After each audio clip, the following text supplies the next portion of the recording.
जितना access to capital आज है, जितनी अपॉर्चुनिटी आज है, वो ह्यूमन काइंड की हिस्ट्री में नहीं थी।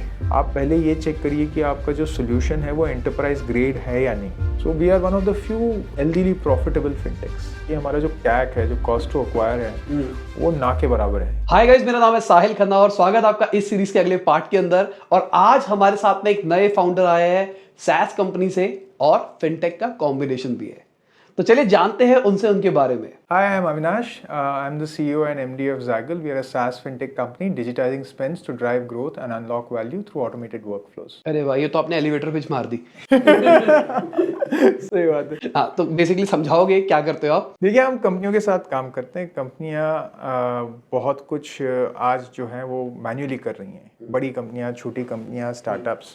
अगर आप देखेंगे तो HRMS होती है कंपनी में, एक टैली होती है या ERP होती है, SAP। उसके बीच में जो भी पूरा स्पेस है वो Zaggle का वाइट स्पेस है। कंप्लीटली ईमेल और एक्सेल पे चलती हैं कंपनियां।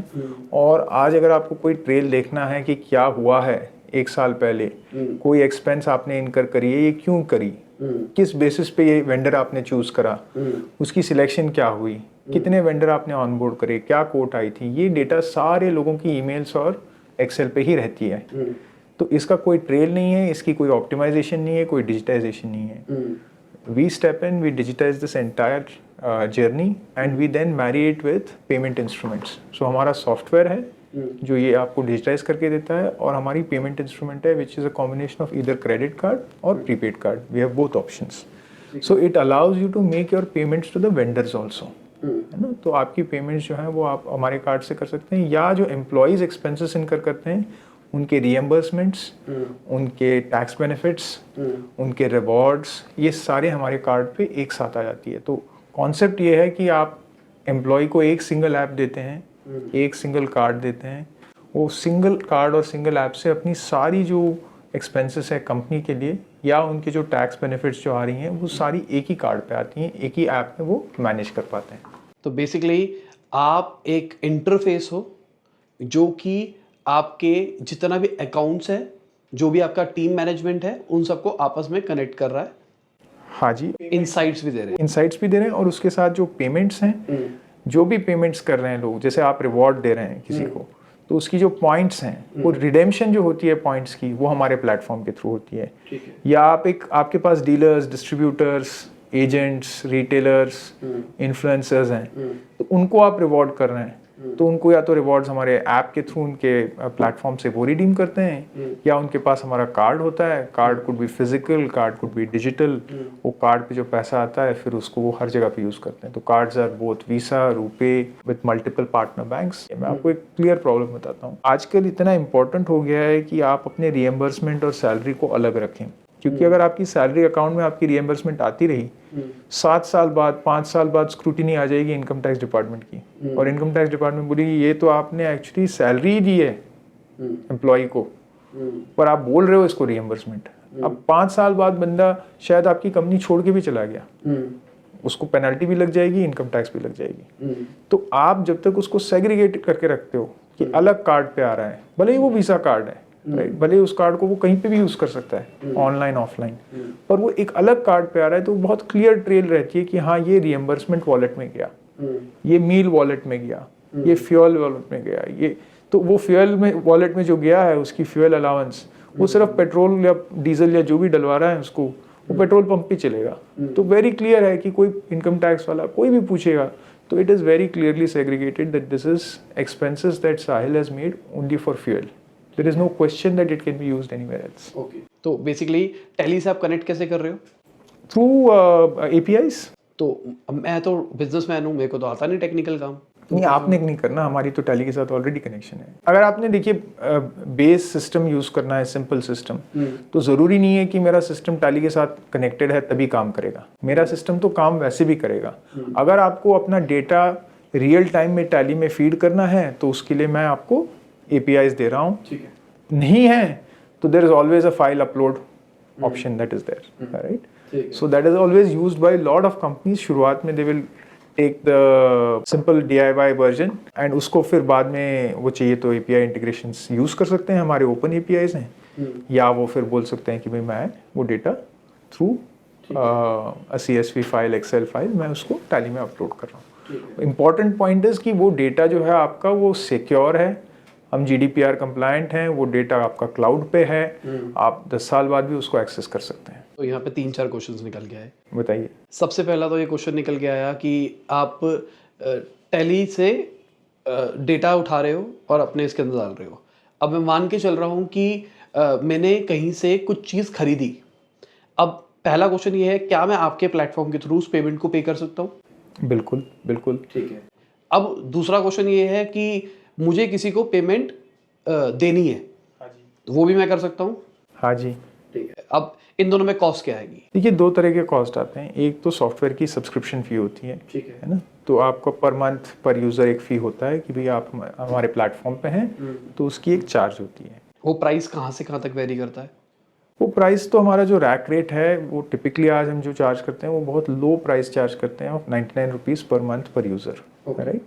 But depending on scale etcetera we can be flexible कि अगर बहुत बड़ी कंपनी है, चलिए आपके पास 10,000 यूजर्स हैं, 50,000 यूजर्स हैं, तो then obviously there is a different pricing that kicks in. Then of course when there is a card, there are other ways when the card is used कि भी कार्ड पे पैसा है, उन्होंने कार्ड पे यूज़ करा, तो हमको कुछ इनकम जनरेट होती है थ्रू दैट स्पेंड्स। तो बेसिकली क्या हो रहा है, कार्ड से तो आप कमा रहे हो, अब जो अकाउंट हो रहा है वो अकाउंट ओपनिंग आप करके दे रहे हो, मुझे इस अकाउंट में पैसा डालना पड़ेगा या फिर वो मेरे अकाउंट से भी लिंक हो जाएगा? नहीं, देखिए, या तो प्रीपेड कार्ड है या क्रेडिट कार्ड है, तो उसकी जो बैक एंड का अकाउंट है वो तो अलग ही अकाउंट होता है, वो आपकी सेविंग अकाउंट से या करंट अकाउंट से कोई उसका लिंक नहीं है। ठीक है ना? तो that has nothing to do with your current bank accounts. As long as आप मेरे को पेमेंट कर रहे हैं एज एन SME, आपने मुझे पेमेंट कर दी, या आप डैशबोर्ड पे गए हमारे और उस पर बोला कि भाई ये मैंने 100 एम्प्लॉयज़ हैं, 100 एम्प्लॉयज़ को ये कार्ड दी थी, इन 100 एम्प्लॉयज़ को मैं इतना इतना पैसा ये महीने का दे रहा हूँ, राइट? फॉर ट्रैवल एडवांस या रीएम्बर्समेंट या दिवाली का या जो भी आपका है, राइट? वो आप डैशबोर्ड पे जाएंगे, पहले आपको एक डेसिग्नेटेड अकाउंट दे देंगे हम, उस अकाउंट में आपके लिए अलग से स्पेशल अकाउंट रहेगी, आपका ही अलग नंबर रहेगा, उस अकाउंट में आप पैसे ट्रांसफ़र करते हैं, डैशबोर्ड में 5 से 7 मिनट में वो रिफ्लेक्ट कर जाती है कि आपकी वॉलेट बैलेंस है। फिर आपकी वॉलेट बैलेंस आप यूज़ करके इंस्टेंटली कार्ड्स में लोड कर सकते हैं। ठीक है। एक बार आपने कार्ड में लोड कर दिया इंस्टेंटली, तो फिर एम्प्लॉय कहीं पे भी जाके उसको यूज़ कर सकता है। ठीक है। और अभी ये छोटी कंपनी है तो ठीक लग रहा है, अब मेरी बड़ी कंपनी है, 100 एम्प्लॉयज़ है या 200 कार्ड में कोई इशू करने हैं, तो मुझे सब में इंडिविजुअली डालना पड़ेगा या फिर मैं कुछ ऑटोमेशन भी कर सकता हूँ? आप बिल्कुल ऑटोमेशन कर सकते हैं। आप या तो उसका एक फ़ाइल प्रिपेयर कर सकते हैं जिसके थ्रू आप अपलोड करें, या आप इस चीज़ को अपने ERP में फीड कर सकते हैं और ERP के साथ मेरी इंटीग्रेशन है उसमें होता है, तो there are multiple ways of doing it. ठीक है। और मैं सैलरी भी दे सकता हूँ यहीं से? हाँ, सैलरी भी दे सकते हैं, बिल्कुल। अटेंडेंस HRM से आ रही है? HRM से सारी है ही नहीं मेरे पास HRM, तो SME के पास तो इतना कुछ होगा नहीं। हाँ, तो देखिए, there are integrations that we have कि अगर आपके पास HRMS है नहीं, तो हमारे पार्टनर्स हैं HRMS के, उनके थ्रू हम आपको HRMS भी प्रोवाइड कर सकते हैं, बट उसकी प्राइसिंग अलग होती है। अगर मैं एक जर्नल प्राइसिंग मान के चलूँ, एक छोटी कंपनी है जिसके 10-15 एम्प्लॉयज़ है, जिसमें से उनको 3 कार्ड चाहिए एग्जांपल के लिए, तो उनको मंथली खर्चा कितना आएगा? देखिए, उनका खर्चा तो पर यूज़र पर मंथ सिर्फ 99 रुपीज़ है। हमारी फिलॉसफी बहुत सिंपल है शायद। एक तो ऑफ कोर्स हमारा पर्पस है to build a business, to help the community, help the employees, but also हमें हेल्प करनी है कि SMEs जो हैं, स्टार्टअप्स जो हैं, इंडिया में और ग्रो करें, राइट? ये हमारा पर्सनल डिज़ायर है, विश है, राइट? हमारी पर्सनल मिशन है। तो हमको कोई फ़ायदा नहीं मिलता कि मैं एक SME से ओवर चार्ज करूँ कि भाई मैं महीना 500 रुपये मांगूँ। एक तो आएंगी नहीं कंपनियाँ ज़्यादा, दूसरी अगर मैंने चार्ज कर भी दिया और वो दे भी रहे हैं, तो मेरे लिए जो वैल्यू है उसकी वो कम है। बजाय मैं ये करूँ कि मैं आपको एक आज सपोर्ट दे दूँ कि कल जब आपकी कंपनी में आज 15 एम्प्लॉई हैं, कल आपकी कंपनी में 15,000 लोग होंगे, तब आप बोले यार मैं कंपटीशन के पास नहीं जाऊंगा, जैगल ने मुझे शुरू से सर्विस दी है अच्छी, शुरू से उन्होंने अपना सॉफ्टवेयर मुझे दिया है। और प्लस स्विचिंग कॉस्ट भी हो जाएगी कि अगर मैं एक चीज से बढ़ के वही सीख के आ रहा हूँ तो मैं स्विच करना भी नहीं चाहूंगा। नहीं करना चाहेंगे, आपके एम्प्लॉयज भी बोलेंगे सर ये तो सॉफ्टवेयर बड़ा अच्छा था, आप क्यों चेंज कर रहे हैं, हम बड़े खुश थे, आप ये चेंज मत करिए। हम बहुत कंपनियों में देखते हैं कि कोई नया पर्सन आता है, दूसरी कंपनी से आता है, वो अपनी तरफ से कोई अगर नया सिस्टम लाने की कोशिश भी करते हैं, या कई बारी बड़ी कंपनियों से कोई स्टार्टअप में आते हैं, वो बोलते हैं नहीं let us introduce some other product which is competition for us, जो ग्लोबल प्रोडक्ट है। एम्प्लॉयज़ रिफ्यूज़ एम्प्लॉयज से कि यार ये तो बड़ा ही इनफ्लेक्सिबल है, ये तो ऐसा रिजिड सिस्टम है इनका, बिल्कुल फ्रेंडली सिस्टम है which is made for India and Bharat. तो हमारी सिस्टम की खासियत ये है कि हम इंडिया के लिए भी हैं, भारत के लिए भी हैं। आई रेड एन आर्टिकल जो बोलता था कि कैलिफोर्निया इंडियंस के लिए है, कि भाई ये तो रहते तो इंडिया में है पर इनका दिल और इनकी सोच बिल्कुल कैलिफोर्निया वाली है। हमारा सिस्टम सिर्फ उनके लिए नहीं है, उनके लिए भी है, बट ऑफ कोर्स जो लार्जर इंडिया है उसके लिए मेन हमारा फोकस है। ठीक है, तो बेसिकली अगर उसको मालूम बिजनेस को, बिजनेस पेमेंट्स मेड इजी। तो अगर आपके दो रेवेन्यू स्ट्रीम निकल के आए, एक सब्सक्रिप्शन बेस है जो कि सैस मॉडल है, और दूसरा आपके कार्ड से आपके पास आ रहा है। पहला क्वेश्चन ये है, अगर मैं कार्ड लेता हूँ तो मुझे वन टाइम फीस देनी पड़ेगी जो कि ली जाती है? हम देखिए ज़्यादा करके उसको मिनिमम टू मिनिमम रखते हैं। एक वन टाइम फी जो होता है वो 100 रुपीज़ होता है, बट अगेन उसमें भी फिर अगर आपका वॉल्यूम ज़्यादा है तो we can be flexible about it. It all depends on volume and कभी कभी ऐसा भी होता है कि बहुत छोटी कंपनी है, बोलते हैं हम पहले 10 एम्प्लॉय हैं, हम बोलते हैं ठीक है यार आप ले लो। अब जब आप 5000 एम्प्लॉय पे जाओगे, 500 एम्प्लॉय पे जाओगे, 250 एम्प्लॉय पे जाओगे, तब मैं आपसे चार्ज करूंगा। आज मैं आपको सपोर्ट कर देता हूँ क्योंकि आपके एम्प्लॉयज़ कम है, आपकी शुरुआत है ना। तो शुरुआत में आप चाहेंगे कि वो सक्सीड करें, उनको हम सपोर्ट करें। तो कई बार हम ये कॉल्स लेती हैं, सेल्स टीम्स खुद ही कॉल ले लेती हैं, बोलते हैं सर उनका शुरू हो रहा है, ठीक है यार। तो कुछ फ्री भी अकाउंट प्लान है क्या?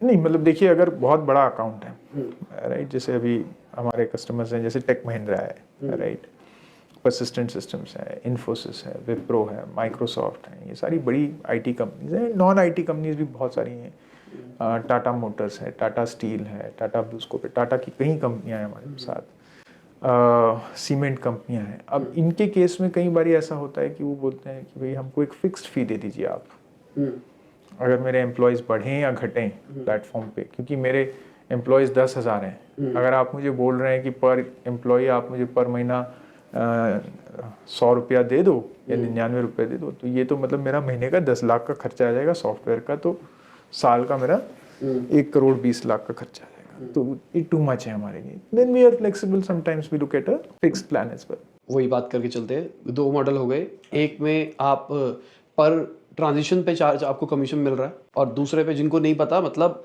अगर आप डेबिट कार्ड से बाहर कुछ भी लेते हो, जिनको बिजनेस मॉडल के बारे में नहीं पता, आप तो 10,000 रुपये ही दे रहे हो, सामने वाले को भी 10,000 ही मिल रहे हैं, मतलब उसको तो कट के भी मिलते हैं, पर अगर आप दे रहे हो तो जो कार्ड कंपनी है उनको कुछ परसेंटेज मिलता है, जो जो कंपनी सामने वाला दे रहा है उसको कुछ मिलता है। वो एक आपका रिवेन्यू मॉडल हो गया, दूसरा आपका सैस वाला हो गया। अगर मैं ब्रेकेज मानूं तो क्या चल रहा है दोनों का रेवेन्यू स्ट्रीम का? आज देखिए तकरीबन 90% हमारा जो है, 85 to 90% हमारा जो है रेवेन्यू आता है फ्रॉम द ट्रांजैक्शन। ओके। हमारा जो सॉफ्टवेयर का फीस है, बिकॉज हमारी थॉट यही है कि मुझे ज़्यादा से ज़्यादा लोगों को इजी करना है, ज़्यादा से ज़्यादा स्टार्टअप्स एसएमईज को इजी करना है कि वो हमारा सॉफ्टवेयर लें।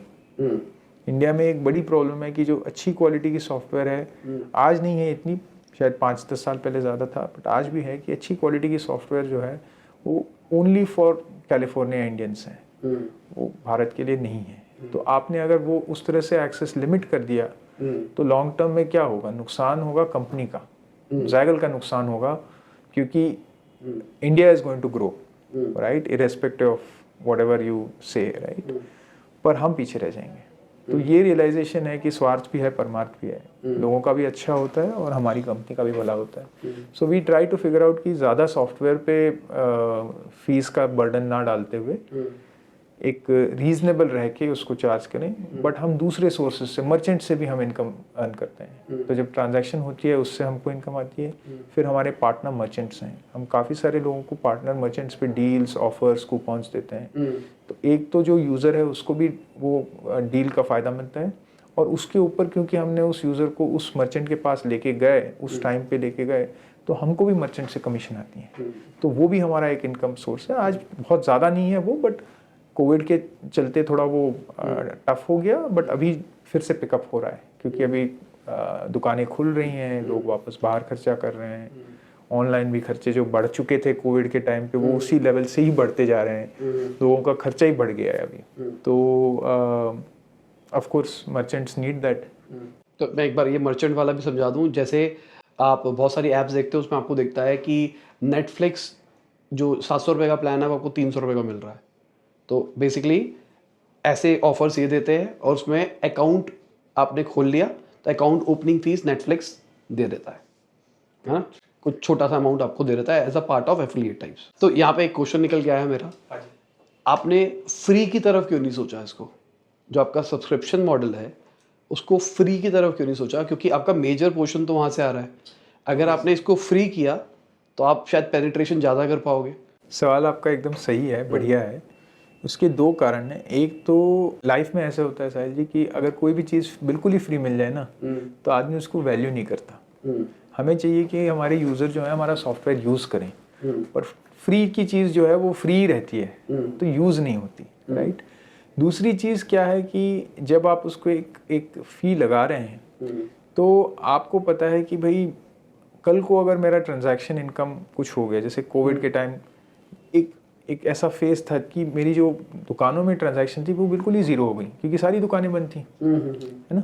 सिर्फ ऑनलाइन के ही ट्रांजैक्शन थे। खुदा ना खास्ता कल को और कुछ ऐसा हो जाए कि मेरा पूरा जो ट्रांजैक्शन रेवेन्यू है वही बंद हो जाए। तो ये हेज है, ये बिल्कुल हेज है मेरी, ये मेरी सस्टेनेबिलिटी है, ये मेरी दाल रोटी है कि भाई मेरी दुकान जो है वो चलती रहेगी। अगर ट्रांजैक्शन इनकम भी चला गया तो मेरी सैलरियाँ जो है मेरे एम्प्लॉयज़ की वो मैं पे करता रहूँगा timely, because I have a SaaS software subscription layer. मैं मार्जिन की बात करके चलूँ तो क्या मार्जिन रहता है?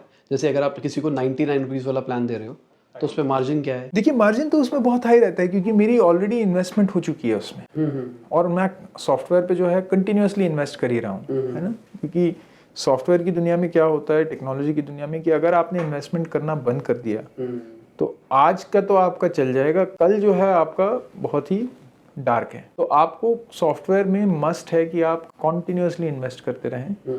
भले ही आप मतलब बाकी चीज़ें बिल्कुल ही बंद कर दें, मार्केटिंग आपने ज़ीरो कर दिया, doesn't really matter for a fintech company, I am saying specially more tech oriented tech fin company. But आपकी प्रोडक्ट जो है, आपका प्लेटफॉर्म जो है, आपका टेक इंजीनियरिंग का जो टीम है और उसकी इन्वेस्टमेंट है वो तो कॉन्टिन्यूसली होनी चाहिए। तो अगर आप वो इन्वेस्टमेंट कर रहे हैं तो आपका भले ही सब्सक्रिप्शन फ़ी आए नहीं आए वो तो आपने करना ही है ना। तो ये 99 rupees is largely going to the bottom line. So we are one of the few healthily profitable fintechs in the country. मतलब अभी प्रॉफिटेबल हो? हाँ जी बिल्कुल, 3 साल से। कॉन्ग्रेचुलेशंस। बहुत रेयर स्टार्टअप्स हैं इंडिया के अंदर जो कि प्रॉफिटेबल है। बिल्कुल। तो अगर मैं एक्सपेंसेस की बात करके चलूँ तो एक्विजिशन कॉस्ट आती होगी। अभी करंटली क्या एक्विजिशन कॉस्ट रहती है? देखिए हमारा मॉडल जो है वो, हम आज प्रॉफिटेबल भी हैं, उसका एक बड़ा श्रेय मिलता है इस चीज़ का कि हमारा जो कैक है, जो कॉस्ट टू एक्वायर है, वो ना के बराबर है। क्योंकि जब मैं एक कॉन्ट्रैक्ट साइन करता हूँ कॉर्पोरेट के साथ, SMB के साथ, किसी के साथ भी, तो उसके यूज़र जो हैं, उसके एम्प्लॉयज़ या उसके डीलर, डिस्ट्रीब्यूटर, रिटेलर जो हैं, वो तो मेरे प्लेटफॉर्म पे विदाउट स्पेंडिंग एनी मनी आ जाते हैं, है ना। तो मेरी यूज़र एक्विजिशन कॉस्ट जो है वो ना के बराबर ही है। और वही में हमारा सीक्रेट सॉस है कि हम इतना सस्टेनेबल और प्रॉफिटेबल बिजनेस कैसे बिल्ड कर पाए हैं। तो हाँ, मैं कुछ यूज़र को इंसेंटिव देता हूँ कि वो जाके खर्चा करें। मैं उनको एनकरेज करता हूँ कि अभी ये मेरे को एक डील मिली है डोमिनोज से, मान लीजिए 100 रुपये की डील मिली है, उसके ऊपर मैंने 20 रुपये डाल दिए और साहिल को दे दिया। साहिल को लगता है जैगल की जो डील है उस सेम ट्रांजैक्शन पे जो बाकी मार्केट में दूसरे लोग दे रहे हैं वो 100 रुपये की डील दे रहे हैं, जैगल 120 वाली देती है, इनकी तो डील्स बेस्ट है। I should always be with Zaggle because Zaggle is giving me 20% extra, right. आपको वो लग रहा है तो मेरी लॉयल्टी जो है आपके पास बढ़ गई, राइट। मेरे लिए क्या बेनिफिट है कि जितना आप स्पेंड करेंगे उतना ही मेरा ट्रांजैक्शन इनकम आ रहा है, राइट। कंपनी जो आपकी एम्प्लॉयर है वो बोलती है, जब भी आपके HR से बात करते हैं, CEO से बात करते हैं, जैगल की बात उठती है, आप बोलते हैं बढ़िया है सर, ये this is something which is great, मेरे को बेस्ट मिलता है उनसे। तो कंपनी भी बड़ा अच्छा फील करती है कि यार मैंने ज़्यादा सॉफ्टवेयर पे तो खर्चे करा नहीं, बट ये सॉफ्टवेयर जो है is loved by my team, my employees, तो मेरे लिए तो ऐसे ही I am getting little bit extra goodwill from my employee. तो कार्ड से अकाउंट में भी ट्रांसफर किया जा सकता है? देखिए कुछ केसेस में हम उसको एनेबल करते हैं, जो डीलर डिस्ट्रीब्यूटर के होते हैं। जैसे अगर मैं सैलरी ही डायरेक्टली कार्ड में दे रहा हूँ। हाँ जी, तो वो हमने एनेबल करा है। हमारी पेडे कार्ड भी है, एक पेडे कार्ड हमने लॉन्च करी है हाल फिलहाल में, उसका भी काफ़ी अच्छा रिस्पॉन्स रहा है क्योंकि पूरा डिजिटाइज्ड है एक्सपीरियंस, और आप चाहें तो उसको कैश विड्रॉल भी कर सकते हैं एटीएम पे, आप उसको जाके अपने सेविंग अकाउंट में भी आप आरटीजीएस या आईएमपीएस कर सकते हैं। ठीक है। और एम्प्लॉई अपने रेगुलर जो उनको कार्ड मिल रहा है कंपनी की तरफ से, उसके अंदर भी खुद ऐड कर सकता है वॉलेट में? अगर देखिए अलग वॉलेट बनती है वो एम्प्लॉय के नाम से कि भाई ये आपका पर्सनल वॉलेट है, और अगर कंपनी उसकी इजाज़त दे तो ही। ओके, मतलब उनके पास ऑप्शन है भी। हाँ जी, पीछे है, बट कंपनी अगर बोले कि नहीं ये कार्ड अलग रखिए आप, ये एम्प्लॉय को मैंने दिया है और इसको मैं उनके पर्सनल एक्सपेंसेस इसमें मैं नहीं चाहता कि वो मिक्स करें, तो फिर हम नहीं करते हैं। बट अगर कंपनी इज फ्लेक्सिबल तो ज़्यादातर स्टार्टअप एसएमबी दे अलाउ कि भाई उसको भी डील मिल जाएगी, बट जो बड़ी कॉर्पोरेट्स हैं वो उसको पूरा सेग्रीगेटेड रखना चाहते हैं, अलग। अगर अब मैं रेवेन्यू का शेयर मान के चलूं, एसएमई वर्सेस बड़ी ऑर्गेनाइजेशन, तो क्या रेशियो है? आज देखिए हमारे कस्टमर्स में large basis enterprise and mid market, मतलब कंपनियां जिनके पास 250 एम्प्लॉय से ज़्यादा हैं, वास्ट मेजॉरिटी इज़ दैट। मेरा शायद 10% या 20% है जो स्टार्टअप और एसएमई है। पर इस स्पेस में हम देख रहे हैं कि जो पिकअप हो रहा है, मैक्सिमम टू मैक्सिमम जो पिकअप हो रहा है वो एसएमबी और स्टार्टअप में हो रहा है। जो लार्ज कंपनियां हैं उनकी जो एडॉप्शन है उसमें थोड़ा टाइम ज़्यादा लगता है, but SMBs are very fast, startups are the fastest. ठीक है। और मैं एलटीवी मान के चलूं एसएमईज का, क्योंकि बड़ी ऑर्गेनाइजेशन तो एक बार आ गई, मुझे ऐसा लगता है कि उसके बाद उनकी स्विचिंग कॉस्ट बहुत ज़्यादा है, वो कभी छोड़ेगी ही नहीं अनटिल अनलेस आप बहुत बुरा कर दो इनके साथ तो वो कभी भी नहीं जाएंगे। हाँ, मेरा चर्न तो हार्डली मतलब 0.1% है मेरा तो चर्न। पर अगर मैं स्टार्टअप्स की बात करके चलूँ तो वहाँ पे चर्न क्या है? हाँ, वहाँ चर्न थोड़ा ज़्यादा है। 2 रीज़न है उसके। एक तो स्टार्टअप खुद ही कई बार ऐसा होता है कि कंपनी बंद हो गई, तो उसका तो मैं मतलब कुछ कर ही नहीं सकता। I feel bad for it, but वो तो बंद हो गई। या उनका बिजनेस पूरा ही डाउन हो गया कि भाई आदमी 100 एम्प्लॉय थे, अभी एकदम 5 एम्प्लॉय रह गए या 2 एम्प्लॉय रह गए, राइट। तो वो एक रीज़न होता है। दूसरा रीज़न ये भी कई बार होता है कि स्टार्टअप्स के केस में कि उन्होंने या तो एक इन्वेस्टर से फंड उठाया, कई बार वो इन्वेस्टर जो होते हैं उनको नज करते हैं कि भाई मेरी पोर्टफोलियो कंपनी का आप प्रोडक्ट ले लो। तो ऐसा भी हुआ है कि किसी पोर्टफोलियो कंपनी का उन्होंने प्रोडक्ट ट्राई करा है, 6 महीना यूज़ करा है, पसंद नहीं आया, फिर वापस आ गए। तो so these are the main reasons. But हमारा एलटीवी बहुत हाई है और हमारा कैक का, क्योंकि कैक नेग्लिजिबल है, तो मेरे पास कोई प्रेशर नहीं है एलटीवी बढ़ाने के लिए। एक और रीज़न मेरी लॉयल्टी का ये है कंपनियों के साथ कि हम अपने कस्टमर को और स्पेशली यूज़र को कभी फोर्स नहीं करते हैं कि यार आप स्पेंड करके ही रहिए, आप इधर ही स्पेंड करिए। तो वो फ्लेक्सिबिलिटी जो है और फ्रीडम जो है जो हम यूज़र को देते हैं, दैट अलाउज यूज़र टू, मतलब they feel good about us. They feel कि यार हाँ ये लोग अच्छे हैं, दे डोंट पुश मी, मेरे को हर रोज़ इनका कॉल नहीं आता, हर 5 मिनट इनका मैसेज यानी पुश नोटिफिकेशन नहीं आती कि यार यहाँ खर्चो वहाँ खर्चो, क्योंकि मेरा कैक नेग्लिजिबल है। तो मेरे ऊपर कोई प्रेशर नहीं है कि मुझे साहिल से जल्दी पैसे कमाने हैं। देखिए आज अगर आप देखेंगे पेमेंट्स की स्पेस में, फिनटेक की स्पेस में इंडिया में सबसे बड़ी नेम्स जो हैं, मैं किसी का नाम नहीं लूँगा, बट उनकी बिगेस्ट बिजनेस मॉडल प्रॉब्लम क्या है, उनकी हाई कैक है।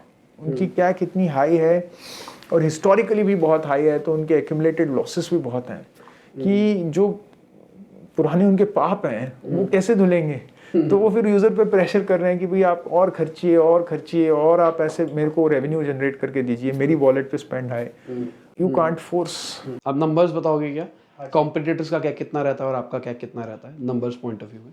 देखिए मेरा तो कैक मैं बता रहा हूँ, 5-10 रुपए टाइप्स या 0 या 0.1? क्योंकि देखो मेरा क्या खर्चा है, मेरा जो सेल्स का बंदा डेमो कर रहा है, राइट, ये जो इनसाइड सेल्स का बंदा है जो कॉल कर रहा है और डेमो फिक्स करा रहा है, तो ये 2 लोगों के जो खर्चे हैं, अगर आप मान के चलिए कि ये महीने में 10 अकाउंट भी क्लोज करते हैं एज ए टीम, है ना, और इन 10 अकाउंट्स में मान के चलिए कि हर एक कंपनी में 100 एम्प्लॉई हैं, तो हो गए 1000 यूज़र्स मेरे आ गए। 1000 यूज़र्स में इन दोनों की सैलरी अगर आप मान के चलिए कि महीने का आप मान के चलिए 1 लाख रुपए भी खर्चा है, तो मैंने 1000 यूज़र पे सिर्फ 1 लाख रुपया खर्चा किया है, राइट। एंड टिपिकली इनकी प्रोडक्टिविटी बहुत ज़्यादा होती है, सिर्फ 10 अकाउंट नहीं क्लोज करते हैं।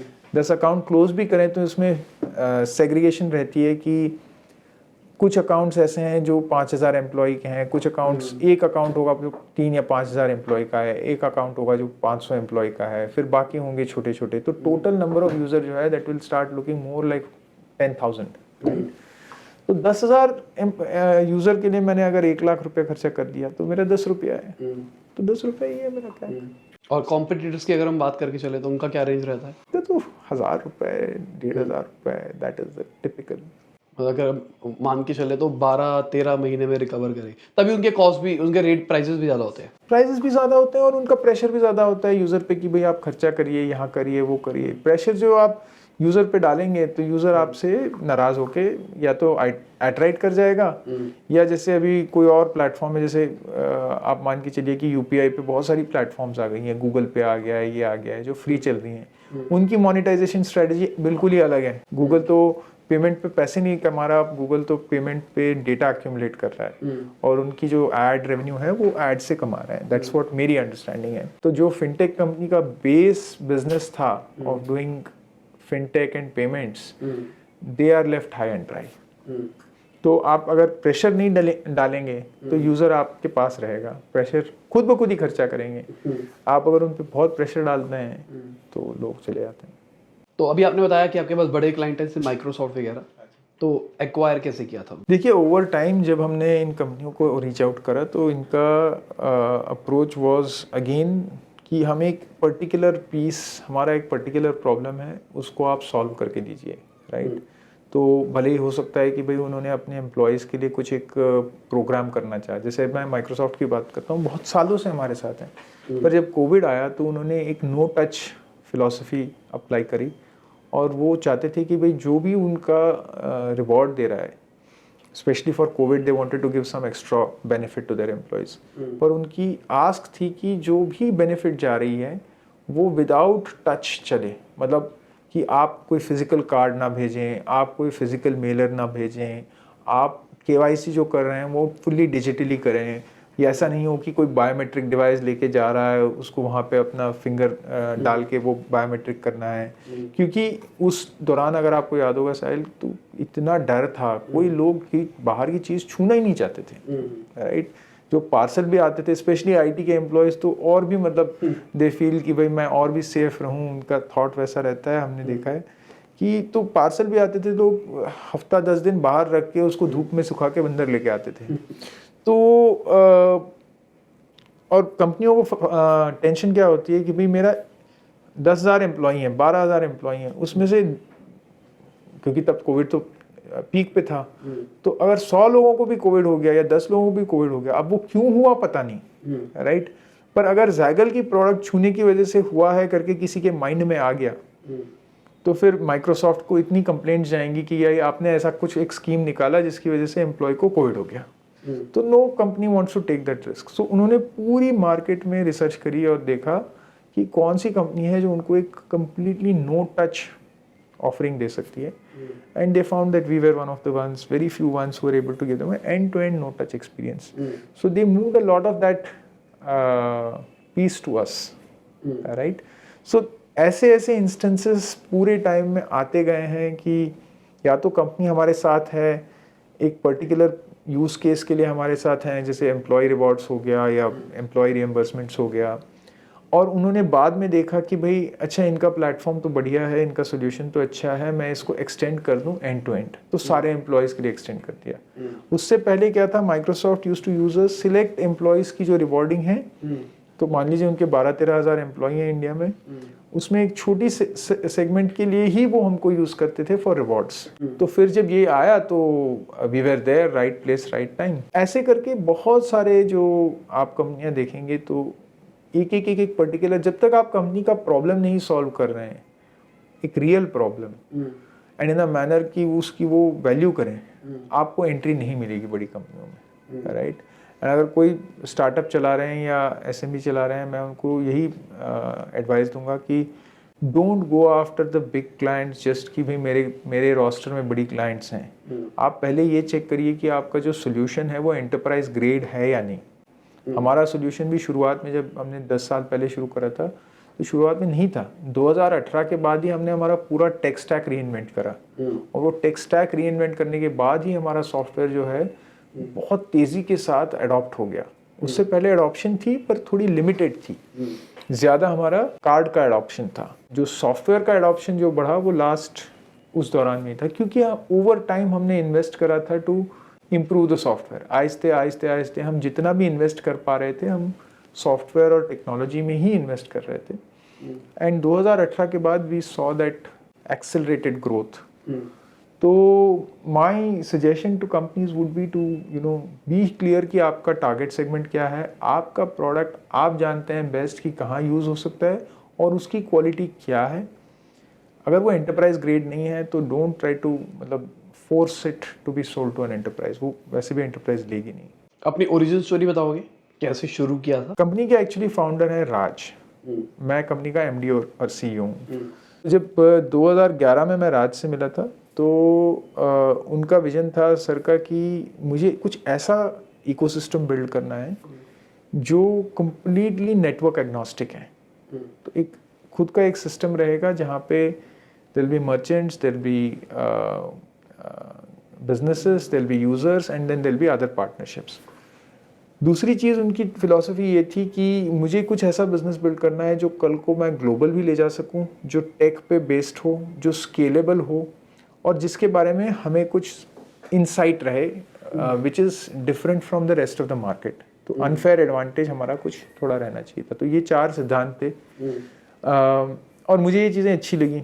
तो आई सेड वैसे भी मुझे एंटरप्रेन्योरियल कुछ करना था, and I was looking for a platform where I could try to execute some of my ideas and see, test myself। क्योंकि सभी को तो लगता है साहिल कि अरे सीईओ को क्या पता है, मैं ऐसे कर दूंगा, मैं ऐसे कर दूंगा। तो मैं भी वैसे ही था करियर के शुरुआत में, पर एक्चुअली मुझे करके देखना था कि भाई अगर सीईओ बनते हो तो कैसी होती है लाइफ, कैसे होते हैं जब वो डिसीजंस आप लेते हो तो उसका प्रेशर क्या होता है, can you actually do what you think you can do, or are you just James Bond only in your mind, right? I started to work with the team, I started to build the organization as the CEO। शुरू में हमने देखा कि भाई जो demand थी वो ज़्यादा एम्प्लॉय रिवॉर्ड्स के साइड पे थी, और हमने धीरे धीरे जैसे कंपनियों के साथ बात करना शुरू करा तो उन्होंने कहा कि देखिए चैनल साइड पे भी हमको ये रिवॉर्ड्स जो हैं हम काफ़ी यूज़ करते हैं डीलर्स डिस्ट्रीब्यूटर्स के लिए, बट आज जो है वो उस दौरान 2012 के टाइम पे बहुत कुछ फिजिकल गुड्स था। तो लोग टीवी देते थे, फ्रिज भिजवाते थे डीलर को। आज काफ़ी लोगों को हंसी आएगी ये सब चीज़ें सुन के, पर उस टाइम पे वही प्रेवलेंट था सबसे ज़्यादा। पर उसमें जो पेन है ऑफ कुरियरिंग दोज आइटम्स, उसकी जो ब्रेकेज है, उसकी जो अरे गलत मॉडल चला गया वाला इशू है, वो बहुत ज़्यादा है। एंड यूज़र भी थे, उनको जो आइटम मिलती थी वो बहुत डिले के साथ मिलती थी। तो जो ग्रेटिफिकेशन है वो बहुत डिलेड ग्रेटिफिकेशन थी, और लोगों का ई कॉमर्स को एक्सपोजर धीरे धीरे बढ़ रहा था। लोग बहुत वैरायटी एक्सपेक्ट करने लग गए थे। पहले जो अगर आप सोनी की टीवी बोलें तो सोनी की टीवी थी, उसमें कोई मॉडल पूछते नहीं थे।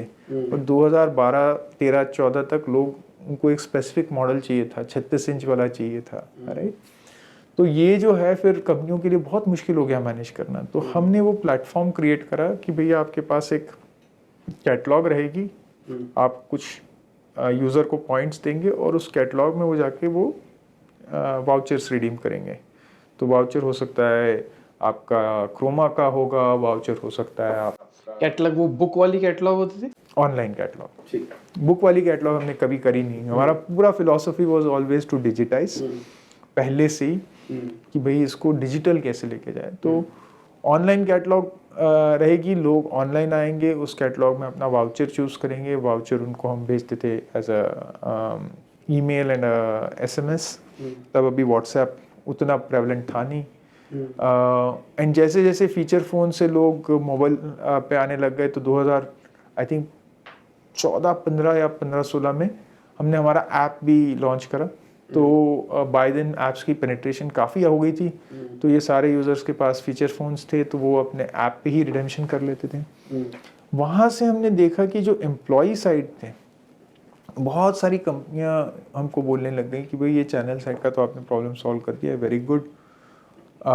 आप एम्प्लॉई साइड पे मेरे लिए बहुत सारे एम्प्लॉयज़ कंप्लेन करने लगे कि भाई मेरा जो टैक्स बेनिफिट आता है, जो मेरा मील अलाउंस आता है, वो आज एक पेपर वाउचर में आ रहा है, पेपर कूपन्स आ रहे हैं। और ये पेपर कूपन्स आधी जगह पे एक्सेप्ट नहीं होते हैं, ज़्यादा करके जहाँ पे एक्सेप्ट भी होते हैं तो मैं उधर लिखा रहता है कि भाई जो डिस्काउंट है दुकान में, जो ये पेपर कूपन दे रहा है उसको नहीं मिलेंगे, है ना। तीसरी बात, वो दुकानदार अगर मैं पेपर कूपन लेके जाता हूँ तो गंदी सी शक्ल बना के मुझे लास्ट में सर्व करते हैं, क्योंकि उसकी रीजंस हैं, क्योंकि उनको पैसा 45 दिन बाद 60 दिन बाद मिलता है पेपर कूपन्स के साथ। तो ये पेपर, और कंपनियों में ये बड़ा रिस्क होता था कि बड़ी कंपनी है, एक कंपनी के एचआर ने मुझे बताया भाई मेरी तो हमेशा लाइफ में टेंशन यही है कि मेरे तिजोरी में 50 लाख 1 करोड़ के वाउचर पड़े रहते हैं, क्योंकि एम्प्लॉयज़ कई बारी फॉरेन चले गए हैं, एम्प्लॉयज़ छुट्टी पे हैं, तो मेरे पास वो पड़ा ही रहता है। 1 तारीख को आ जाता है, 15 तारीख तक ही मैं पूरा डिस्ट्रीब्यूट कर पाता हूँ। उतने टाइम तक मेरे पास करोड़ों के वाउचर पड़े रहते हैं। मेरे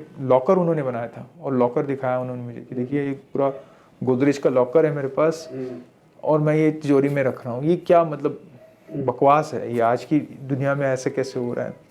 तो वो चीज़ हमने हमारे कार्ड पे डिजिटाइज कर दिया कि भाई कार्ड पे ये कार्ड कब आया था? हमारी देखिए पहली जो कार्ड थी वो 2012 में ही हमने लॉन्च करी थी, और उसके बाद जो ये मील वाला प्रोडक्ट था, जो meal allowance, fuel allowance, multi wallet, वो हमने 2017 में 16-17 के करीब हमने लॉन्च करा।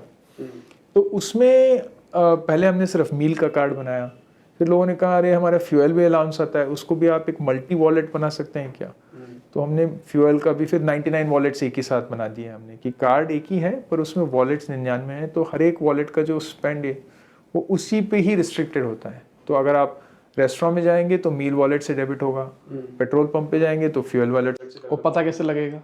ऑटोमेटिक लेता है, वो सिस्टम देखता है कि भाई कहाँ स्पेंड हो रही है। वो आपका पार्टनर होगा तभी पता लगेगा या नहीं पता लगेगा? कोई भी। अब टेक्निकल पॉइंट ऑफ व्यू से मान के चले तो कैसे हो रहा है? थोड़ा मैजिक है, आप बोल के चलिए, या ऐसा बोल के चलिए कि जो जहाँ पे भी मर्चेंट्स होते हैं, ये वीसा, रुपए, मास्टर कार्ड, इनको क्लासिफाई करते हैं बेसिस मर्चेंट कैटेगरी कोड्स। तो इनकी एक क्लासिफिकेशन होती है, MCC क्लासिफिकेशन। तो जैसे ही कार्ड स्वाइप होता है, मेरी सिस्टम रीड करती है कि भाई ये कौन सी MCC से है। तो अगर वो मर्चेंट है फ्यूल का, तो फ्यूल वॉलेट का ही ट्रांजैक्शन अलाउ होता है। अगर ये रेस्टोरेंट है, तो ऐसी क्लासिफिकेशंस जो हैं हम बार बार करते ही रहते हैं कंपनियों के लिए। तो अभी जैसे कोविड के चलते कंपनियों ने बोला कि भाई मुझे वेलनेस का वॉलेट बनाना है, सिर्फ वेलनेस से रिलेटेड, जिम, स्पा, मेडिटेशन, ये वो, ऑनलाइन ऑफलाइन, सिर्फ उसी का ही करना है, क्योंकि लोगों की वेलनेस जो है हमारे लिए सबसे इम्पोर्टेंट है, and we want to show that we care. तो हमने एक वेलनेस का वॉलेट भी बना दिया। तो हमने ये मल्टी वॉलेट कार्ड लॉन्च करा। मल्टी वॉलेट कार्ड के बाद लोगों ने कहा कि ये तो बहुत बढ़िया है, आप टैक्स बेनिफिट्स तो कर रहे हैं, पर मेरी रीएम्बर्समेंट जो है वो आज भी मुझे डिलेड आ रही है, और आज भी वो मेरे सेविंग अकाउंट में आ रही है, और उसमें मेरे को टैक्स की स्क्रूटिनी भी पड़ती है। तो फिर फाइनेंस वालों ने इन्वॉल्व हो गए, और उन्होंने कहा कि आप इसमें एक और वॉलेट क्यों नहीं ऐड कर देते, रीएम्बर्समेंट वाला, और उसमें रीएम्बर्समेंट भी हो सकती है और ट्रैवल एडवांस भी हो सकती है। तो वो भी हमने बिल्ड करा, और उसके साथ जो है फिर डिमांड आ गई कि भाई ये जो एक्सपेंस आप पेमेंट पे तो कर रहे हैं, पर इसके साथ एक सॉफ्टवेयर जो आपका ऐप है उसमें आप ऐसा एक सॉफ्टवेयर बना दीजिए कि सारे बिल्स भी लोग स्कैन कर पाएँ, और वो एक्सपेंस रिपोर्ट बना के लोग सबमिट कर पाएँ, उस रिपोर्ट को कोई डैशबोर्ड पे अप्रूव कर दे। फिर वो हमने करा। फिर उसके बाद लोगों ने कहा कि भाई एक्सपेंस रिपोर्ट तो अप्रूव हो गई, बट ये प्रोजेक्ट कोड जो है, कॉस्ट कोड, उससे आप डायरेक्टली लिंक कर दो। तो एक बार आपने कॉस्ट कोड से लिंक कर दिया तो डायरेक्टली ERP में अपलोड हो गया। हाँ, अपलोड हो गया, और मेरी कॉस्ट क्लासिफिकेशन जो है वो परफेक्ट हो गई। उसके बाद मैंने कुछ करना नहीं है, तो वो भी हमने बिल्ड कर दिया। तो ऐसे चलते चलते चलते ये जो फीचर्स हैं, ये जो नीड्स हैं, बढ़ती जा रही हैं। अभी हमको सबसे बड़ा डिमांड आ रहा है ऑन अकाउंट्स पेएबल। तो lot of specially startups and SMEs are saying कि देखिए आपने मेरे एम्प्लॉय एक्सपेंस तो पूरी डिजिटाइज करती है, बहुत बढ़िया। पर मेरे जो सबसे बड़ा पेमेंट है वो मेरे वेंडर पेमेंट्स हैं, right, including my electricity bill, my rent, my water bill, my other bills and my other vendors जिनको मैं पेमेंट करता हूँ। कुछ मार्केटिंग एक्सपेंस हैं, बहुत सारी स्टार्टअप्स जो हैं आजकल SaaS सब्सक्रिप्शन का भी बड़ा खर्चा आता है। गूगल, फेसबुक, यूट्यूब, इसके तो एड्स के जो खर्चे आते हैं वो तो आपको आइडिया ही है, you are in this field, huge expenses.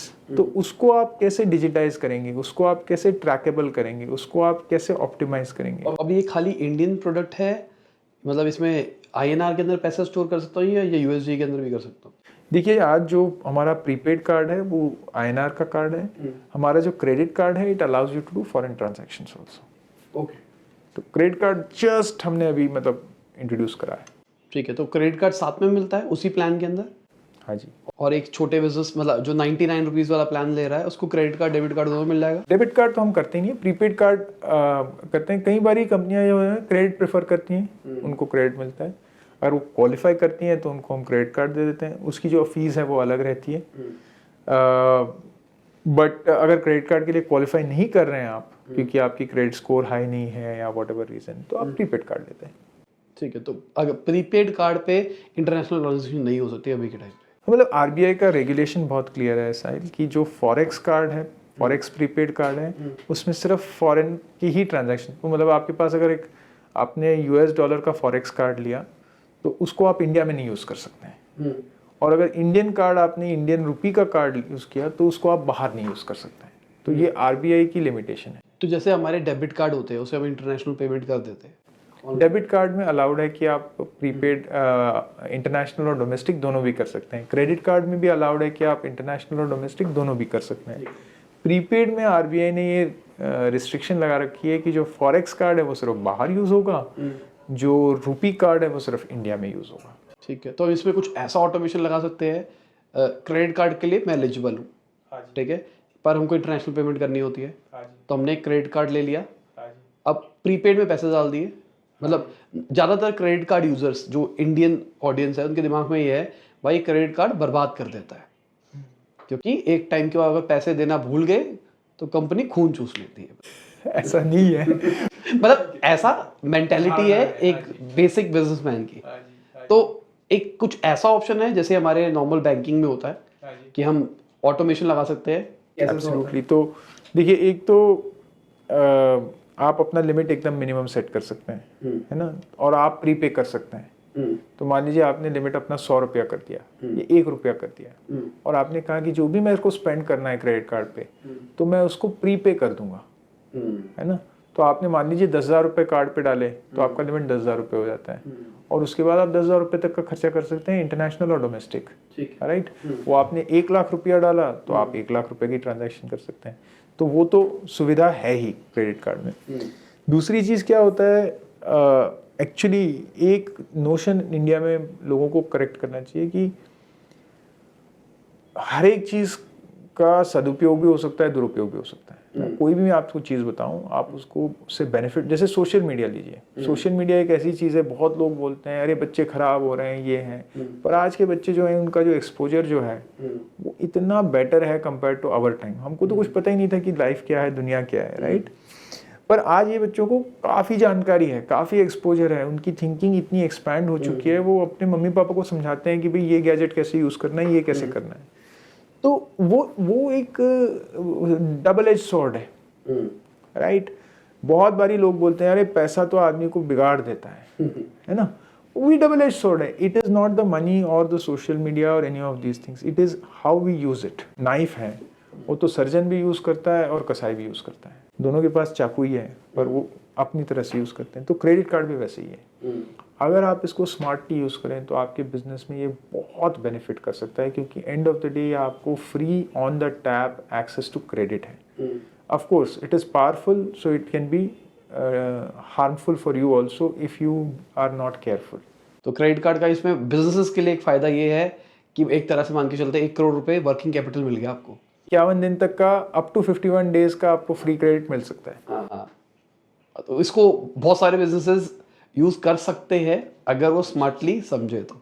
100% इनको यूज़ करना ही चाहिए। देखिए आज अगर आप यूएस देखेंगे या कोई भी डेवलप्ड इकोनॉमी देखेंगे, यूएस में पर पर्सन ऑन एन एवरेज लोगों के पास 3-3.25 कार्ड हैं एक आदमी के पास औसतन। इंडिया में पेनिट्रेशन जो है वो 5% है, तो यूएस की पेनिट्रेशन जो है वो 320-325% है, इंडिया में 5-7% है। तो terribly under penetrated credit market है इंडिया। और क्रेडिट कार्ड का सबसे बड़ा बेनिफिट क्या होता है साहिल, कि वो आपको फ्री क्रेडिट का एक्सेस देती है ना। तो वो फ्री क्रेडिट अगर आप स्मार्टली और रिस्पॉन्सिबली यूज़ करें तो उसका आपको आपकी बिजनेस को ट्रिमेंडस बेनिफिट हो सकता है। स्पेशली जो बिजनेसेस हैं, देखिए businesses have to be responsible about their finances, है ना। आप बिजनेस चला रहे हैं तो जिम्मेदारी का काम है, कोई बच्चों का खेल तो है नहीं। तो जब आप बिजनेस चला रहे हैं, जैसे आप अपने पैसे को केयरफुली डिप्लॉय करते हैं, यूज़ करते हैं, सेम आप अपनी क्रेडिट लिमिट को भी केयरफुली डिप्लॉय करें। आज हर एक बिजनेस के पास ओडी लिमिट या सीसी लिमिट तो होती ही है, उसमें और क्रेडिट कार्ड में क्या फ़र्क है। आप ओडी में भी अंधाधुंध ड्रॉ करोगे तो आप कल को आप दिक्कत में आओगे ही, मतलब बैंक छोड़ेगा नहीं कि अरे ये आपने क्रेडिट कार्ड पे खर्चा नहीं किया, आपने ओडी पे किया तो आपको मैं थोड़ा मतलब कम इंटरेस्ट लगा दूंगा या मैं आपको थोड़ी रियायत दे दूंगा कि आप आहिस्ते से पे करें। वो जो आपको पेमेंट करनी है, अगर आपने खर्चा कराया तो आपने पेमेंट तो करनी है, राइट। सो ये धारणा जो है, ये नोशन जो है which is got built over time that credit cards are dangerous, it's a wrong notion actually. It is a powerful product, no doubt, very powerful product, and so it has to be used very responsibly and smartly. That's it. तो आपके business के बारे में बात हो गई है। अब बहुत सारे लोग देख रहे हैं जो खुद को बिजनेस करना चाहते हैं, तो उनको एक टेक कंपनी शुरू करनी है, तो टेक टीम कैसे बिल्ड करें? अरे ये तो दुनिया की सबसे बड़ी प्रॉब्लम है आज के टाइम आज के टाइम की ये सबसे बड़ी कंटिन्यूअस चैलेंज है पूरी। जी देखिए, एक तो आपकी कंपनी का कल्चर क्या है, टेकीज हो या नॉन टेकीज हो। देखिए टेकीज के बारे में आज हम फोकस कर रहे हैं क्योंकि डिमांड सप्लाई की जो गैप है वो बहुत बढ़ गई है। हर एक कंपनी आज एक टेक कंपनी बन गई है, ओल्ड स्कूल वाली भी, न्यू स्कूल वाली भी। और सारी जो स्टार्टअप्स खुल रही हैं, they are almost all of them have a very significant tech angle और दे आर टेक कंपनीज। तो जो टेकीज की है डिमांड वो एकदम चरण सीमा पे है, बट उनकी जो बिहेवियर है is not very different from other sets of employees. They are also human. आप अगर अपने एम्प्लॉयज को अच्छे से ट्रीट करते हैं, जैसे कोविड चला, we were one of the first companies जिन्होंने एक कोविड बोनस अनाउंस करा। कोविड आते ही मार्च में ही हमने 10,000 रुपये का हर एक एम्प्लॉय को बोनस दे दिया और हमारे कार्ड पे दे दिया और बोला ये लो, आपको जहाँ खर्चा करना है करो। ज़्यादा करके लोगों ने अपने घर पे बेटर इंटरनेट कनेक्शन लगाया, किसी ने ग्रॉसरी मंगा ली, किसी ने कुछ और खर्चा करा, पर एम्प्लॉयज़ का जो गुडविल था ना वो एक अलग ही लेवल पे चला गया। एंड क्योंकि जहाँ तक मेरी जानकारी है, we were the first in India to do it. तो आप बाकी सब कर रहे हैं, उसके बाद करते हैं तो फ़ायदा नहीं होता है उतना, राइट। पर आपने राइट टाइम पे कर दिया, फर्स्ट कर दिया। फिर दूसरी चीज़ हमने बोल दी एम्प्लॉयज़ को, नो मास रिट्रेंचमेंट्स ड्यूरिंग कोविड। भले ही आपका परफॉर्मेंस भी कम हो गया तो भी हम आपके साथ काम करके आपके परफॉर्मेंस को इम्प्रूव कराएंगे। अपार्ट फ्रॉम समथिंग अनएथिकल और इलीगल, आपने ऐसा कुछ नहीं करा तो आपको रिट्रेंच नहीं करा जाएगा कोविड के दौरान। तो उस टाइम पे अगर आपको याद होगा, पीक कोविड में ये बहुत बड़ा फियर आ गया था कि ये मास रिट्रेंचमेंट्स होंगी। एंड टेक एम्प्लॉयज़ का भी यही फियर था कि इनकी जॉब्स जो हैं सारी चली जाएंगी। बड़ी बड़ी कंपनियों ने बहुत मास रिट्रेंचमेंट्स करे थे, ग्लोबल एमएनसीज ने। आपको याद होगा, मैं नाम नहीं लूंगा उनका, पर तो उस दौरान अगर आपने ये ऐसा अनाउंस कर दिया कि भाई हम किसी को रिट्रेंच नहीं कर रहे हैं, not even for performance, if you are not able to perform, maybe it is because आप घर से काम कर रहे हो, मे बी बिकॉज आपको कोई और दिक्कत आ रही है, मे बी आपकी फैमिली में किसी को कोविड हो गया, उसका बेनिफिट आज हमको मिल रहा है साहिल। हमारी attrition rate is one of the very lowest in the industry. हमारे मतलब 100-125 टेक जो एम्प्लॉयज हैं, हार्डली मतलब हमारी एट्रिशन इज मतलब 1/5 1/6 ऑफ द इंडस्ट्री एवरेज। तो तब जो हमने बोया, आज हम उसका बेनिफिट रीप कर रहे हैं। तो ये एक चीज़ मैं सबको नसीहत दूंगा कि पहले आप अपनी कंपनी का कल्चर देखें। हालांकि ये बहुत बोरिंग एडवाइस है, पर ये बहुत स्ट्रॉन्ग एडवाइस है कि अगर आपने अपनी कंपनी का कल्चर अच्छा रखा और अपनी टीम को आप साथ में लेके गए, भले ही आपने लोगों को डांटा, पर do it respectfully, do it in a manner where they believe कि आप जो बोल रहे हैं वो उनके भले के लिए है, right, and you have taken care of them through the tough times. Those are very powerful. Of course, आपकी अगर कंपनी ग्रो कर रही है, अच्छा कर रही है, इनोवेशन के कटिंग एज पे है, आप उनको अच्छा काम दे रहे हैं, एक्साइटिंग काम दे रहे हैं जो उनको समझ में आ रहा है, that is also very very important. अगर आपका काम स्टेल है, रूटीन है, तो आज नहीं तो कल जो टेकी है वो निकल के जाएगा ही. कोई भी एम्प्लॉय जाएगा, सेल्स वाला अगर कल को मार्केट में सेल्स जॉब्स बहुत बढ़ गई, जैसे सेल्स भी अभी काफ़ी डिमांड में आ गई हैं जॉब्स, वो भी चले जाते हैं अगर आपका काम बहुत बोरिंग है, right. So that is one thing which is very very another thing which is very very important. So culture for sure. Second is giving interesting work. Third is giving lot of opportunity to learn. Fourth मैं बोलूँगा सबसे ज़्यादा मतलब मेरी experience रही है कि company का जो, ये फर्स्ट से रिलेटेड है, कल्चर जितना आप कम पॉलिटिकल रख सकें, कितना पॉलिटिक्स आप उसको किल कर सकें और अर्ली स्टेज पे फ्लैट रखें आपके ऑर्गेनाइजेशन को, उतना ही आप बेनिफिट पाएंगे. स्पेशली फॉर द मिलेनियल्स, जो यंगस्टर्स हैं आज के, वो they don't have the time in their life to waste behind all this political stuff. They want to move ahead very quickly and they're very confident. वो आजकल के जो youngster हैं वो जॉब बिना हाथ में जॉब लिए भी जॉब छोड़ने के लिए तैयार हैं, बिकॉज उनको पता है कि मार्केट उनको आज नहीं तो कल जॉब दे ही देगी और इससे बेटर ही मिलेगा. तो it is not the same as it was when I started in 99. हमारे टाइम पे एक जॉब मिल गई, दैट वाज लाइक ग्रेट. तो आज बहुत ऑप्शंस हैं लोगों के पास. तो आपका स्टैक क्या है? हमारा स्टैक देखिए काफ़ी वेरिड है. रिएक्ट जेएस है, जो बेस है वो मोंगोडीबी भी है. उसमें कुछ मतलब AWS का बेस है, क्लाउड इंफ्रास्ट्रक्चर, फिर मोंगोडीबी, उसके ऊपर फिर हमने रूबी ऑन रेल्स यूज़ करा है, एंड देन जो फ्रंट एंड है वो रिएक्ट है. ठीक. ऐप भी है? हाँ जी बिल्कुल है, ऑफ कोर्स. वो भी नेटिव है? हाँ बिल्कुल नेटिव है. नेटिव है. एंड्रॉयड ओएस दोनों? ओके ठीक है. तो अभी आपने जो बात करी वो आपकी स्टेज पे आके बोलना अच्छा है कि कल्चर बनाओ, उनको पैसे दे दो, पर बहुत सारे लोग हैं इंडिया के अंदर जो कंपनी बना रहे हैं, पैसे ही नहीं है, MVP रेडी करना है और राइट टेक पीपल नहीं मिल रहे हैं, तो वो क्या करे? देखिए मैं आज की डेट में मार्केट में अगर आप देखेंगे तो पैसा रेस करना इंडिया में आज बहुत इजी है compare to how it was even 10 years ago. Okay, there is enough and more capital pool available. या तो आप कोई एक्सेलरेटर ज्वाइन कर लीजिए, या आप कोई सीड फंडिंग ले लीजिए, राइट, एंजल फंडिंग ले लीजिए, तो बहुत ज़्यादा कैपिटल अवेलेबल है. अगर आप ये सोच रहे हैं कि भाई मैं कैपिटल बिना रेस करे बहुत तगड़ा MVP बनाऊंगा, एंड आप खुद मतलब एक सॉलिड टेकी नहीं है, आप खुद सॉलिड टेकी हैं, तो आप खुद ही कोड करेंगे, आपकी कम्युनिटी रहेगी, आपके फ्रेंड्स रहेंगे जिनके साथ आप मिलके you can give them some equity and build it. अगर आप खुद टेकी नहीं है तो आपको उस सर्कल का एक्सेस कम हो सकता है. अगर आपको उस सर्कल का एक्सेस कम है तो फिर आपको थोड़ा पैसा रेस करके ही लोगों को ऑनबोर्ड करना पड़ेगा. अदरवाइज उसके अलावा आप क्या ऑप्शन है, मतलब देयर इज नो वे. मैं आपको एक और आंसर दूंगा जो हम कर भी रहे हैं, पर वो भी एक लॉन्ग टर्म सोल्यूशन है कि भाई आप और हमारी स्टेज ऑफ कंपनीज या हमसे बड़ी कंपनियां कर सकते हैं, छोटी कंपनियां नहीं कर सकते हैं, which is to start working with engineering colleges, start giving them projects in year 3, year 2, and then मतलब by the time they are in year 4 उनको हमारा स्टैक पूरा समझ में आ गया, उनको हमारा प्लेटफॉर्म पूरा समझ में आ गया, वो रेडी होते हैं हमारे यहाँ पे जॉब लेने के लिए, राइट. तो we do that a lot in the last 2-3 years. हमने देखा है this is worked a lot. And COVID के बाद तो वर्क फ्रॉम होम शुरू हो गया, तो colleges are also very supportive, because उनकी जो हायरिंग का जो टारगेट है वो आप मतलब काफ़ी हद तक आप खुद ही कंप्लीट कर रहे हैं.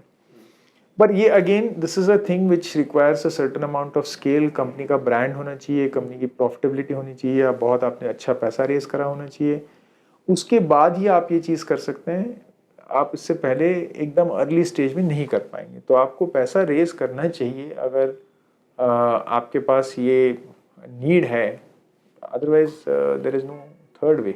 मान के चलते हैं एक कंपनी है जिसके पास थोड़े फंड्स हैं, मतलब एकदम, क्योंकि सिंपल सी बात, कुछ फंड्स तो होने ही चाहिए इनिशियली कुछ करने के लिए, तो वो कितना रुपया पर मंथ सैलरी में बांटे, मतलब अभी मार्केट स्टैंडर्ड क्या चल रहा है अगर वो एक लेवल पे हायर करना चाहता है तो? कि आपका जो प्रोडक्ट है, राइट, उसके ऊपर डिपेंड होता है। और मेरे हिसाब से आपको एक सर्टेन अमाउंट ऑफ पैसा हमेशा आपके पास एक्सेसिबल रहना चाहिए, भले ही आपके वो अकाउंट में रहे या आपके पास क्रेडिट लाइन है या किसी ने आपको वो कमिट किया है जो बिल्कुल ही, मतलब जैसे आपके फैमिली ने कमिट करा है, ये नहीं कि भाई किसी दोस्त ने बोला है कि हाँ मैं दे दूंगा यार कर ले। तो अगर आपके पास clear visibility of at least 6 months नहीं है कि आपका रनवे 6 महीने का नहीं है। अब रनवे कैलकुलेट करने के लिए सैलरी की पता भी तो होना चाहिए कितनी सैलरी देनी है। आपको एक रिवर्स बात बोलता हूँ, आपके पास जितना भी पैसा है उसके हिसाब से ही आप अपना मंथली बर्न बनाइए।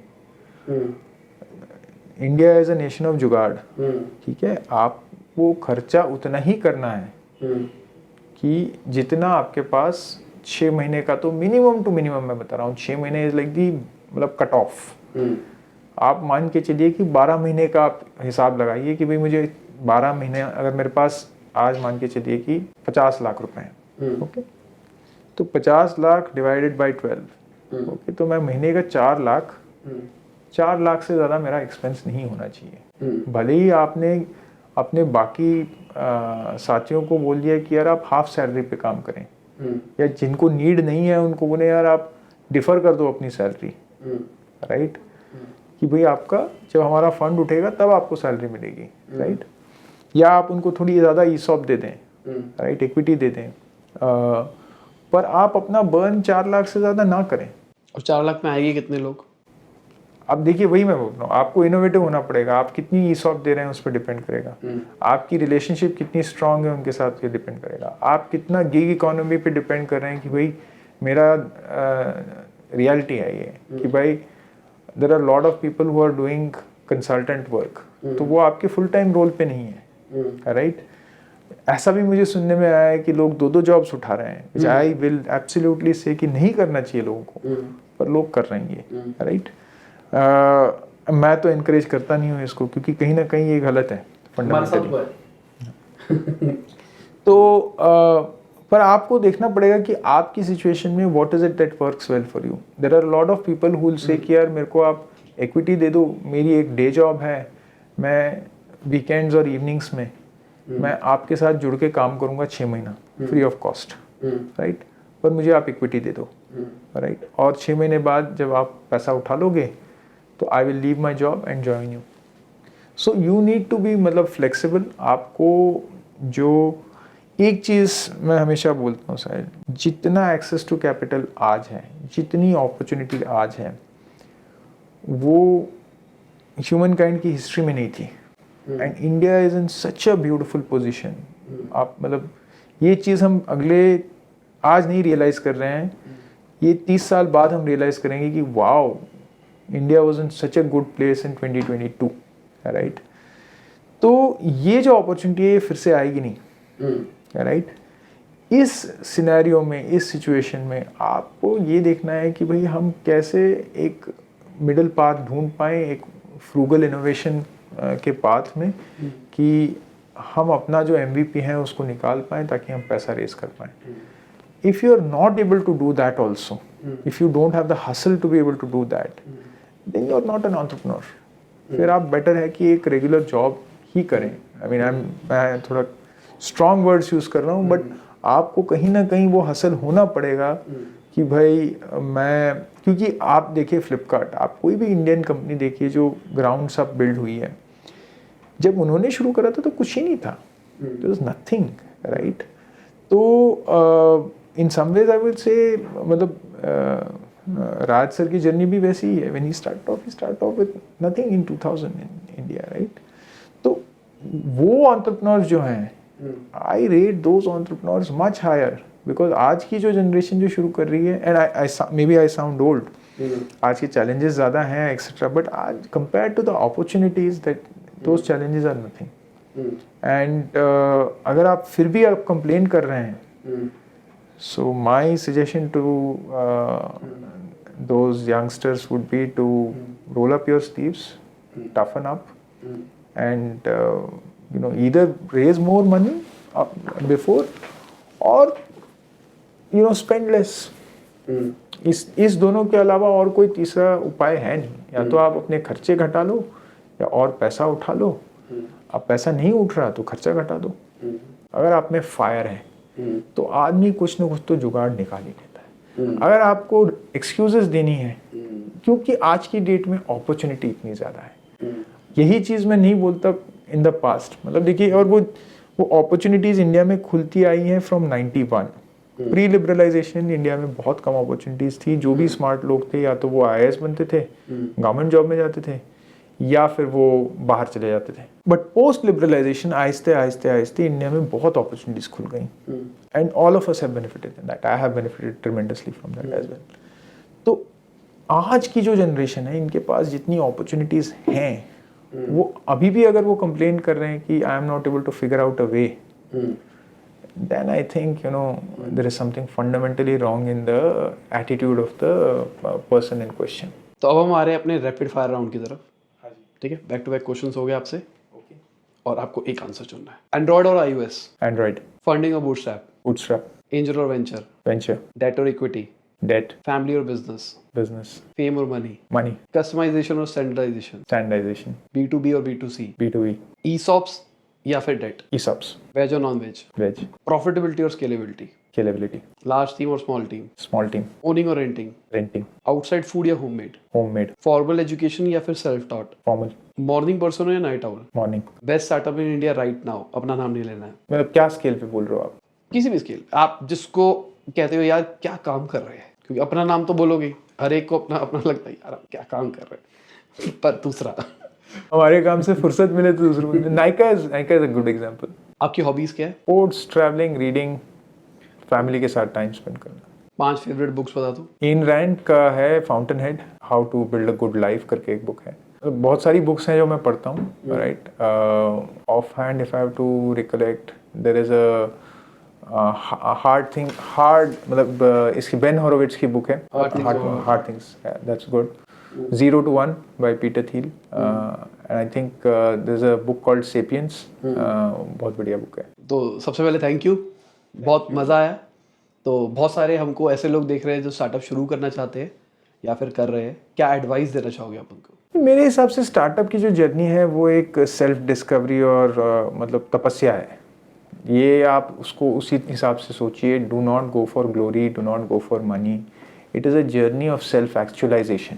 दिस इज़ वेरी वेरी मतलब boring and profound words I am telling you, but ये रियलिटी है. आप अगर उसको किसी और तरीके से देखेंगे अब तो आपको यही डिसअपॉइंटमेंट ही मिलेगा, बिकॉज इतनी चैलेंजेस आएंगी. कोई रैशनल एक्सप्लेनेशन नहीं है कि आप क्यों एक एंटरप्रेन्योर बनना चाहते हैं. ये एक जुनून है. वही एंटरप्रेन्योर सक्सेसफुल हो सकता है या हो सकती है जिनके पास कोई ऑप्शन ही नहीं था but to become an entrepreneur, क्योंकि उनका जुनून जो है, उनकी जो पागलपन है वो उनको फोर्स करती है to do that. It is not a choice, it is just the अंदर से जो आपकी फायर है या आपका डिज़ायर है वो आपको चुप बैठने नहीं देता है. और अपनी लेगेसी बिल्ड करिए, अपनी मार्क बिल्ड करिए, उस पर आप ज़्यादा ध्यान दें. रियल मार्क जो अगले 50 साल बाद, 25 साल बाद, 100 साल बाद कुछ एक इम्पैक्ट करे. लास्ट में बोलूँगा अपनी सोसाइटी, अपनी कम्युनिटी एंड हो सके तो अपने कंट्री के लिए ज़रूर कुछ करिए, क्योंकि बहुत ऐसे कम स्टार्टअप्स और SMEs हैं जो जेन्युइनली उस थॉट पे मेहनत कर रहे हैं. बहुत सारे बात करते हैं, बट अगर आप उस थॉट पे काम करेंगे और उस थॉट पे अगर आप एक्शन लेते हैं तो आपको जो सपोर्ट मिलती है from the ecosystem, from the community, from the society, from the government, from the country, and in some ways मैं बोलूँगा भगवान से भी आपको जो गुड लक मिलेगा, that is going to be your secret sauce, that is going to help you really propel ahead. तो इसी के साथ ये वीडियो खत्म होती है. उम्मीद करता हूं आपको मजा होगा. लाइक कर देना, शेयर कर देना, कमेंट करना वीडियो कैसी लगी. बाय, गुड नाइट, शबा खैर, खुदा हाफिज़, गुड मॉर्निंग, जब भी आप वीडियो देख रहे हैं.